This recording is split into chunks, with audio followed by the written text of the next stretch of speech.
आदाब नाजरीन, INE today news में आपका खैर मकदम करते हैं। आइए देखते हैं ये तफसीलात।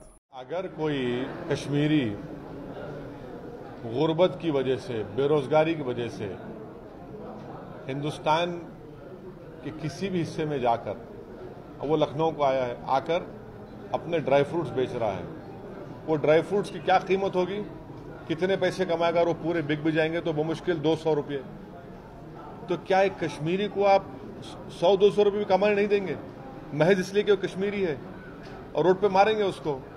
अगर आप उसको मार कर भगाएंगे लखनऊ से, तो फिर जाकर क्या पत्थर उठाए वहां पर? वो आप वही चाहते हैं ना कि पत्थर उठाए, वो गड़बड़ करे वैली में जाकर। और ये तो किसी के जहन में जो फ्रस्ट्रेशन क्रिएट करता है, सिस्टम से गुस्सा पैदा करता है, जमहूरियत से उनका भरोसा उठ जाता है। तो फिर दुश्मन तो बैठे हैं सरहद पार, जो शयातीन बैठे हैं, वो तो चाहते ही हैं कि हम इनमें फ्रस्ट्रेशन पैदा कर दें।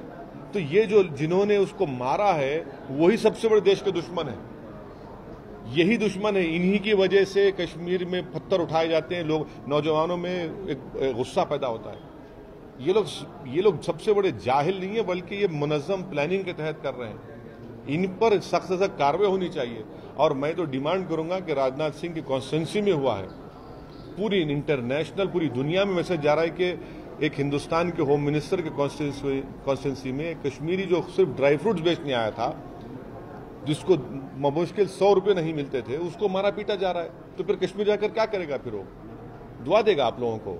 इस देश को समझने की जरूरत है बात। अगर आपने हमारे चैनल को सब्सक्राइब नहीं किया है तो आपको यहाँ सब्सक्राइब बटन दिख रहा है, उसे क्लिक करिए और सब्सक्राइब कीजिए, और साथ ही साथ बेल आइकॉन को भी क्लिक करिएगा, जिससे कि आपको ताज़ा अपडेट मिलते रहें।